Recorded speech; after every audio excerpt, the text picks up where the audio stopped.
al podcast de la búsqueda del conocimiento del martes 21 de octubre del 2025. El invitado es el profesor Rocco.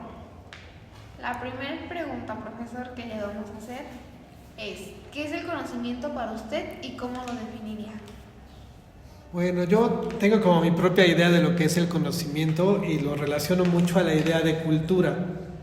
Pienso que el conocimiento es todo aquello que nosotros construimos y de alguna manera nos aleja de la naturaleza, nos hace como autónomos o independientes de la naturaleza y nos permite construir lo que llamamos cultura. Por ejemplo, yo veo el árbol y digo, bueno, comprendo que es un árbol porque lo diferencio de una flor o de un animal. Pero cuando yo podo el árbol, le aflojo la tierra, lo trato de limpiar de parásitos y gérmenes, estoy haciendo cultura. Es decir, estoy construyendo un conocimiento acerca del árbol que el propio árbol no puede construir, pero que al mismo tiempo me aleja de él porque ya no es el árbol 100% natural, es el árbol que yo quiero construir para mí, ¿no? Un árbol limpio, podado, que dure más tiempo que lo que duraría sin cuidarlo. Pienso que el conocimiento es todo aquello que construimos y que nos permite como trascender nuestras barreras naturales, nuestros límites naturales. Pero por ejemplo, usted está marcando como justamente esa barrera, y creo que tanto en el conocimiento como en otras materias, por así decirlo, es importante incluirla, porque si no incluimos ese ámbito, muchas cosas del conocimiento no se podrían explicar. Entonces, para mí es un poquito, ¿cómo decirlo? ¿Sientes muy que, injusto, que desprecio la naturaleza? Muy injusto, no darle esa valoración o esa importancia. Sí se le da, pero como a lo que usted nos está comentando, marcar esa diferencia de alejarnos de la naturaleza, creo que es complementarla. Yo considero eso. Yo lo veo como en el sentido de no tenemos conocimiento, por ejemplo, suficiente sobre la lluvia, los ciclones y cómo predecirlos. Entonces tenemos que sufrir todas esas inclemencias del tiempo. Tenemos que vivir una inclemencia natural, tendremos que vivir un desastre natural. Cuando nosotros construimos conocimiento sobre ese aspecto natural, nosotros podemos prevenir, y al prevenirlo ya no estamos dentro de esa dinámica natural de destrucción. Yo lo veo más bien como por ese lado. Podemos hacer que el árbol que tanto necesitamos dure más si construimos conocimiento sobre él. Pero esa es la paradoja: construir conocimiento sobre él te aleja de lo que naturalmente es. Pero no significa que lo desprecies, significa que tienes una comprensión de él que trasciende la comprensión, digamos, natural, o sea, la construcción que tenían nuestros primeros ancestros, digamos. Pero, por ejemplo, entonces, a lo que usted dice, ¿el conocimiento sería más empírico por lo que usted sabe hacer? Bueno, eso es interesante, ¿no?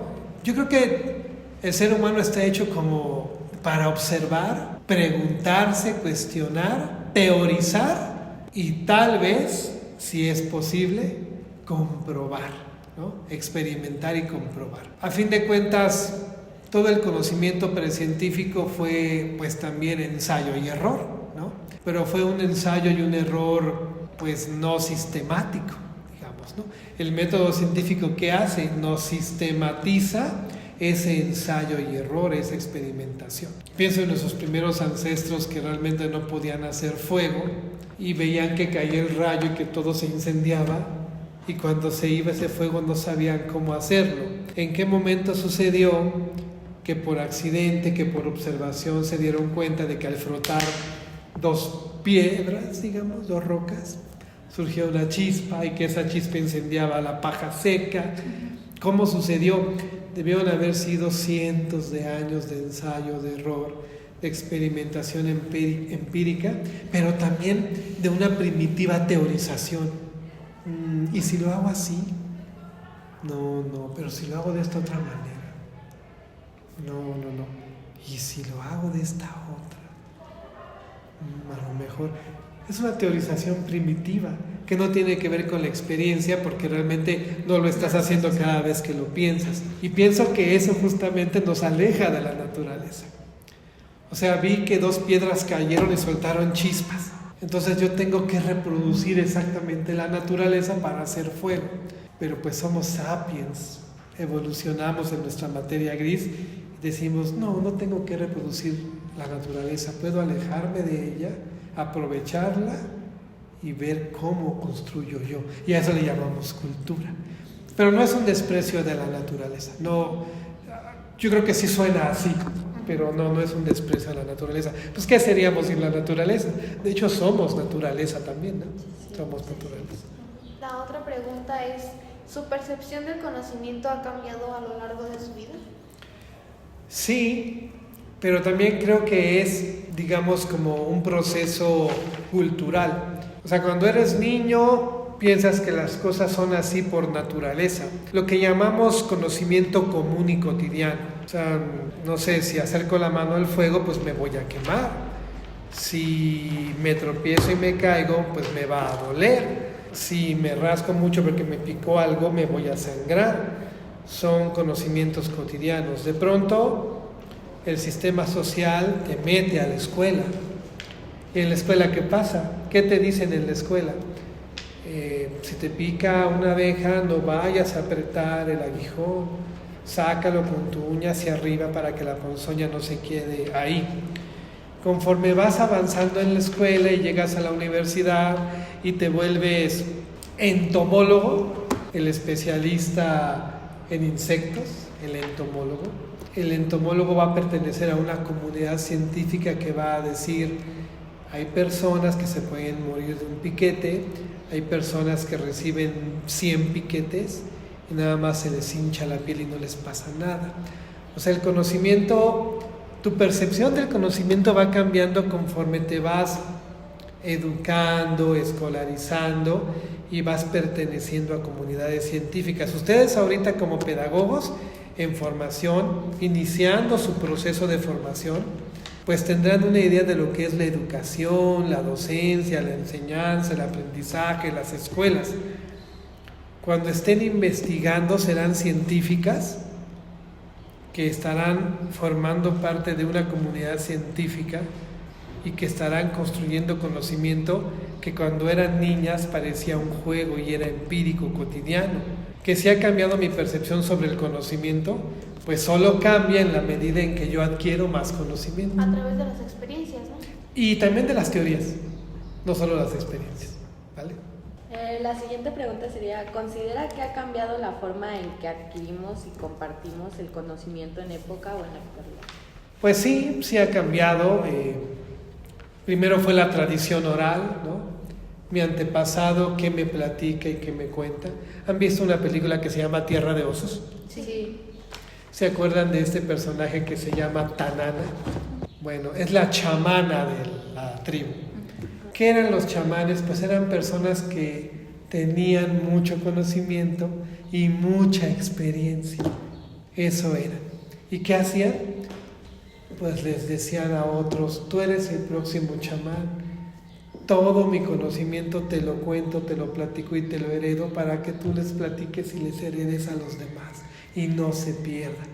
Pero luego, oh sorpresa, inventamos una tecnología insustituible hasta hoy. Aprendimos a escribir. Y entonces ya no tengo que contárselo al chamán, lo escribo. Y luego dimos el salto cuántico y entramos a la era digital. Ahora, una computadora puede guardar en su memoria toda la información que toda la humanidad ha acumulado durante toda su historia. ¿Se imaginan eso? Pues es un salto cuántico. Hay un libro de Arthur C. Clarke que se llama 3001, es la continuación de 2001. Encuentran a un cadáver flotando en el espacio, congelado. En el 3001 se encuentra la tecnología para revivirlo, lo reviven. Le tienen que dar una clase de historia de 1000 años. Pues ustedes dirán, no hay forma de que un profesor le dé una clase de historia de 1000 años. No se lo da un profesor. lo conectan a una máquina donde una pequeña sonda indolora llega a la parte de su cerebro donde se almacena cierta información y le transmiten la información, y de eso se trata el libro, de cómo evolucionó la humanidad en 1000 años. Ese es el pretexto. ¿Cómo aprenderemos después? La IA sustituirá al profesor, lo sustituirá a ustedes, o podré llegar a una clase y decirle: Alexa, ¿podrías diseñarme la clase constructivista que voy a tratar de este tema hoy con mis estudiantes? ¿Podrías hacer un codiseño con ellos? ¿Qué pasará en el futuro? Pues es incierto. No lo sabemos, pero podemos fantasear de 1000 formas. Pero sí, la manera en que construimos conocimiento, almacenamos información y construiremos en el futuro es inimaginable. Inimaginable. La siguiente pregunta sería, ¿cómo cree que influye ese cambio en el conocimiento de nuestra formación como pedagogos? Bueno, hay muchos autores ahora que hablan de científicos de la educación, de innovadores educativos, de interventores educativos, de creadores educativos, y ya no hablan de pedagogos. ¿Quién sabe si estamos destruyendo en aras de hacer más eficiente o más desarrollada esta disciplina de la educación la propia esencia de lo que es la pedagogía? Ustedes han de recordar el coloquio al que fuimos hace poco, y se criticaba eso. Se decía, bueno, el pedagogo está perdiendo su esencia, reflexión, filosofía de la educación, detenernos a pensar por qué la educación es así, así debe de ser, cambiará en el futuro. No, lo que importa es que el alumno aprenda lo que tiene que aprender, que sepa utilizar cosas, que el docente sepa hacer clases, que su alumno aprenda, que no se detenga, porque el mundo no se detiene. ¿Cómo afectará al pedagogo esta idea? Pues lo va a hacer desaparecer. No, vas a reflexionar y vas a pensar críticamente sobre este fenómeno educativo. No hay tiempo para eso. Pues nos van a hacer desaparecer. Tenemos que resistir a esa tendencia. Sí afecta mucho y afectará mucho al pedagogo. Uy, exactamente. Como siguiente pregunta, ¿cómo se utiliza el conocimiento para mejorar la sociedad? Bueno, hipotéticamente hablando, todo conocimiento que trasciende de una generación a otra debería de servir para que esa generación futura o presente mejore en esencia sus condiciones sociales de vida. Pero no parece que eso esté sucediendo.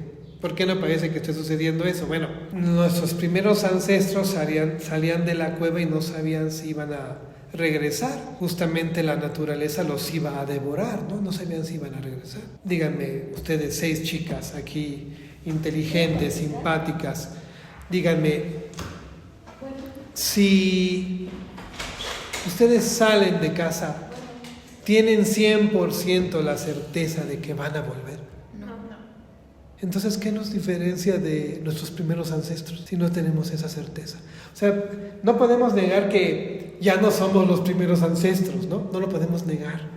Pero, ¿en qué hemos avanzado socialmente si ya no es la naturaleza, sino nuestras propias creaciones culturales las que nos están matando? O sea, inventamos un auto, nos atropellan, ¿no? Inventamos un auto para guardar combustible, explota, ¿no?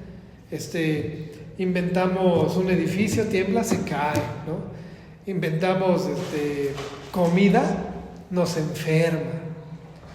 No podemos negar que, fíjense, con esto creo que cerraría esta parte. Como nunca antes tenemos vida en años. La esperanza de vida es más de 75 años, 75, 76 años. Nunca antes en la historia de la humanidad el ser humano vivió tanto. Pero al mismo tiempo, la calidad de vida es pésima. Vivimos mucho, pues tenemos ciencia de la salud, pero nuestra calidad de vida es pobre. O sea, vivimos 75 años enfermos, que me maten a los 50, ¿no? Pero nos arraigamos a la vida, no queremos morir, pero no hemos conseguido vivir bien. Es una gran paradoja, ¿no? Creo que tiene mucho que ver con eso de lo que nosotros construimos, ¿no? Por ejemplo, antes pues la comida a lo mejor no estaba tan procesada ni nada, y ahora todo lo que comes pues tiene muchas ultra cosas. procesado. Está muy mal, entonces esa es la calidad que te estás dando. Y es muy feo porque, no sé, vas a cualquier tienda a comprar pescado congelado, ¿no? Y es pescado de granja y el pescado de granja es muy malo. Vas al Costco y ves las charolas de pescado libre de antibióticos, pescado no de granja, y vale el triple. Y dices, no, pues no. Entonces, todo lo que construimos, en vez de protegernos, nos está matando, ¿no? O quizás solo está protegiendo a unos cuantos, y a la mayoría, pues Los que tienen el privilegio de pagar. los que tienen el privilegio, que ni siquiera son los que van a Costco. O sea, estamos hablando de una élite financiera que come lo que quiere, pero sin antibióticos, sin conservadores, sin todo lo que a nosotros nos dan y no hay de dónde escoger, pues, ¿no? Pero bueno, siempre está el chance de comprar verduritas en el mercado. Siempre. Otra sería, ¿cree que el conocimiento es algo absoluto o relativo? Pues es una pregunta difícil de responder. La rama de la filosofía que se encarga de estudiar el conocimiento es la epistemología, y la epistemología habla de problemas de conocimiento y nos habla de cómo diferentes posturas y enfoques han tratado de resolver estas cuestiones. Hay una postura que se le llama, al conocimiento se le llama justamente relativista. El relativismo dice que el conocimiento no es absoluto y que depende del momento histórico en que se genere, pues para que sea conocimiento, ¿no? No podríamos hablar de feminismo en la Edad Media, ¿no? Y hoy el feminismo, pues como escuchaban en el coloquio de Acatlán, me decía el profe Octavio Pérez, el de Introducción a la Pedagogía, que el nuevo programa de pedagogía de Acatlán está cargado a la ideología de género, al enfoque de género. Demasiado cargado, dice él. Entonces el conocimiento es relativo, ¿no? Cuando no se hablaba de eso, se hablaba de otras cosas en pedagogía. Hoy que el feminismo está completamente enraizado en el conocimiento, hasta los programas de humanidades se replican con el género.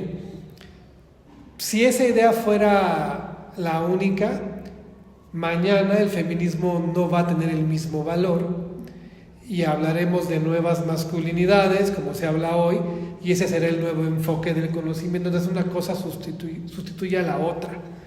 Entonces, yo no sé si el conocimiento es relativo, es un enfoque nada más. Conocimientos absolutos pues tampoco puede haber, porque siempre estamos descubriendo cosas nuevas. Tiendo a pensar que es una mezcla de todo, que hay conocimientos vigentes que de pronto por el cambio de época ya no son vigentes, y hay conocimientos que por más que cambian las épocas siguen siendo vigentes, como todo lo que sube tiene que bajar, ¿no? Leyes de Newton, no sé, ¿no? Pero estamos como siempre en esa tensión. El conocimiento sigue siendo válido, ya cambió, ¿por qué cambió? Hay un libro muy bueno que se llama La estructura de las revoluciones científicas, de Thomas S. Kuhn, que explica un poco esto que estás preguntando. Cómo de pronto un conocimiento cambia porque hay una revolución científica. Se pensaba que en el modelo aristotélico que la Tierra era el centro del universo, ¿no?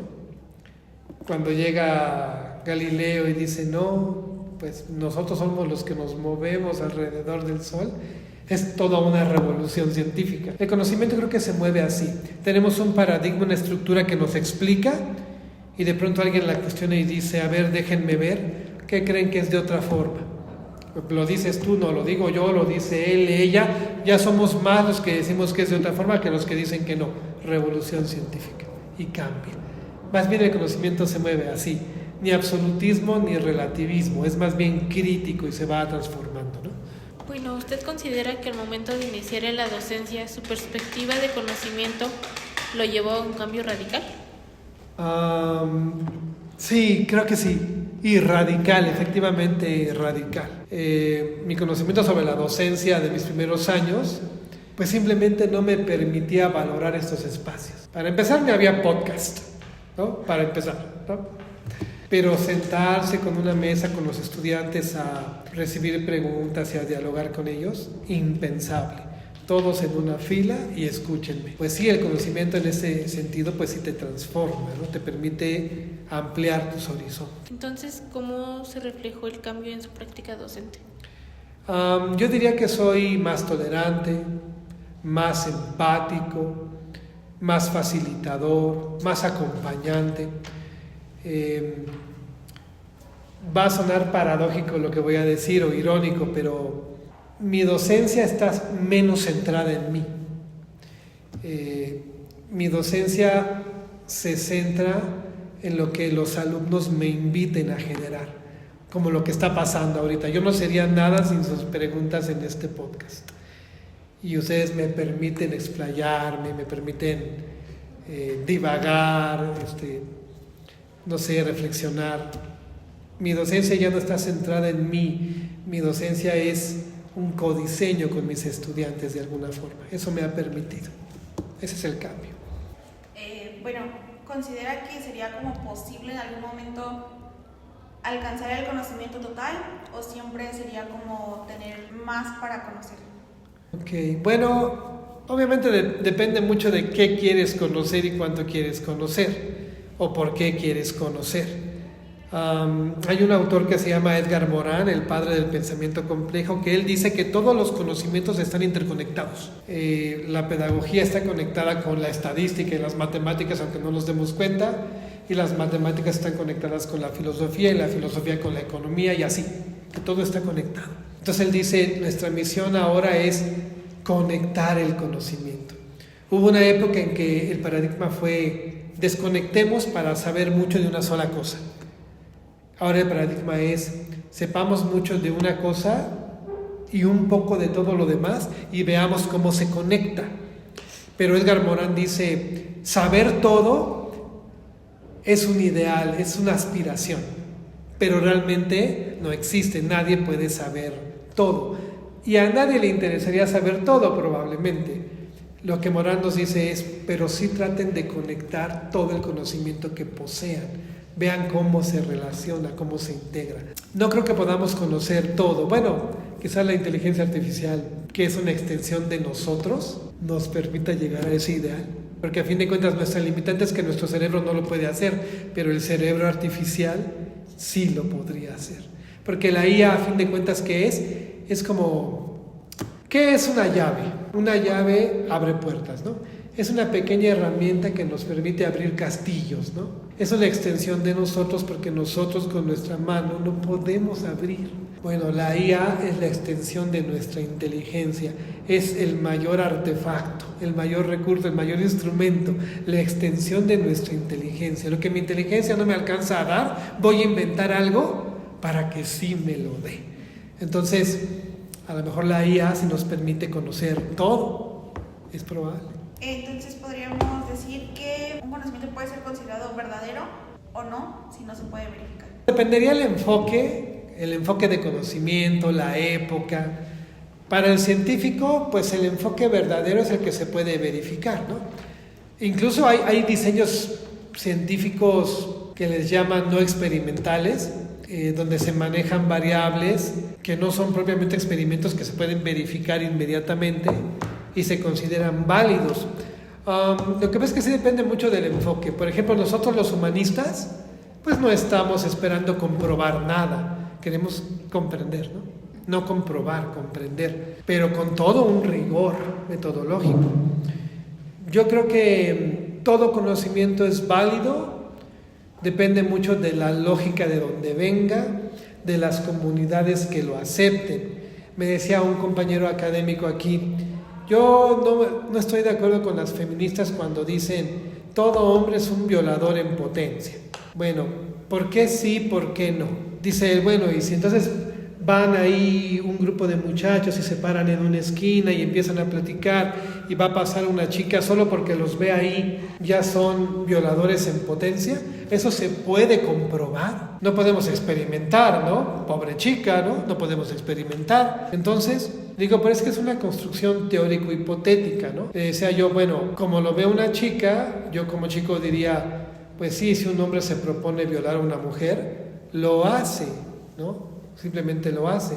Y entonces me decía, y si una mujer se propone violar a una mujer, también lo hace, justamente también lo hace. ¿Cuántos abusos de niñas por mujeres más grandes, ¿no? Yo decía, bueno, ok, en términos científicos no se puede comprobar, en términos humanísticos se puede comprender. A lo mejor ahí tenemos como limitantes de la veracidad del conocimiento científico, incluso del humanístico, pues depende de muchos factores, ¿no? De muchos factores. Pienso yo que la validez del conocimiento sí depende mucho de dónde viene, qué se quiere conocer, con qué rigor se trata de comprobar o comprender las cosas. No es tan sencillo como presentar un dato o platicar algo. No es tan sencillo. ¿Considera que la teoría y el conocimiento es lo mismo o que solo llevan a un resultado en conjunto? Bueno, yo siempre he sostenido que hay un conocimiento teórico y que el conocimiento teórico no es experimental y no es comprobable hasta que se den ciertas circunstancias. Pienso que conocimiento teórico, teoría del conocimiento, cualquiera de esos juegos de palabras sí implican complementariedad, no descartan uno de otro. Conocimiento empírico obviamente no es teoría, conocimiento práctico no es teoría, pero no todo conocimiento es práctico y habilitante. También hay un conocimiento abstracto, teórico, que es muy válido. Entonces, ¿cómo el conocimiento puede ayudar a mejorar la educación para fomentar el pensamiento crítico y la curiosidad? Fíjense que el pensamiento crítico es el tipo de pensamiento más informado que existe. El pensador crítico es una persona completamente informada, posee conocimientos específicos y generales muy amplios que le permiten justamente cuestionar la realidad y proponer transformaciones. Una persona que no tiene información, desinformada, una persona que no ha construido conocimiento sólido de una área y de múltiples áreas, es incapaz de formular un juicio crítico, es incapaz de cuestionar su realidad y por ende es incapaz de transformarla. Quizá por eso nuestro lema más querido es educar para transformar, porque una persona educada construye conocimientos amplios y profundos, sabe cómo se conectan y eso le permite a su pensamiento crítico cuestionar y transformar. Pero bueno, si no vamos por ese camino, no debemos ni siquiera de intentarlo, pienso yo. Pero, por ejemplo, usted dice que, una persona educada, ¿qué sería una persona educada? Una persona que construye conocimientos amplios y profundos. Mis alumnos de prepa me dicen, ¿esto para qué me va a servir? Entonces siempre están pensando en lo práctico aplicable, ¿no? Oye, bueno, es que si tú aprendes a escribir un ensayo, tu inteligencia se desarrolla, tu razonamiento se desarrolla, y cuando alguien te quiera manipular, vas a pedir razones, vas a pedir argumentos, no te vas a dejar manipular. Es una forma de desarrollarse intelectualmente, de construir conocimiento amplio y profundo. Me dicen, pues es que en la vida cotidiana nadie me va a pedir un ensayo. Pues sí, probablemente no, pero ese no es el punto. El punto es que te ayuda a desarrollarte como persona. ¿Para qué me van a servir las matemáticas? Pues también te desarrollan intelectualmente. Algunas veces las aprendemos, otras veces no, nos decantamos por otra cosa, pero todo lo que se te acerca como conocimiento lo deberías de tratar de aprender. Te haría educado, te haría pensar. ¿Han visto La Bella y la Bestia de Disney? ¿Han visto, no la versión de, ¿cómo se llama esta chica? ¿Watson? Emma Watson, sino la versión animada. Hay un tipo que se llama Gastón, ¿no? Y que la pretende, pero es un tipo rústico, ¿no? Y entonces la ve con un libro y le dice, ¿qué es esto? Le dice, ¿pero por qué estás leyendo libros? Eso te dará ideas, te hará pensar, le dice él. Y ella le dice, ay, Gastón, eres tan rústico. Y él le dice, gracias, Bella. Y ella se queda así bien sorprendida, ¿no? Ella tiene las ideas porque lee libros y piensa. Él es tan rústico que piensa que rústico es un halago, ¿no? O sea, esa parte me encanta. Bueno, el conocimiento nos hace personas interesantes, como ustedes 6 con sus preguntas, por cierto. Entonces, a manera de cierre, entonces ya cerramos el podcast y y esperemos le hayan gustado nuestras preguntas. Me encantaron. Muchas gracias por la invitación y espero que el siguiente sea así de interesante. Muchas gracias. Gracias.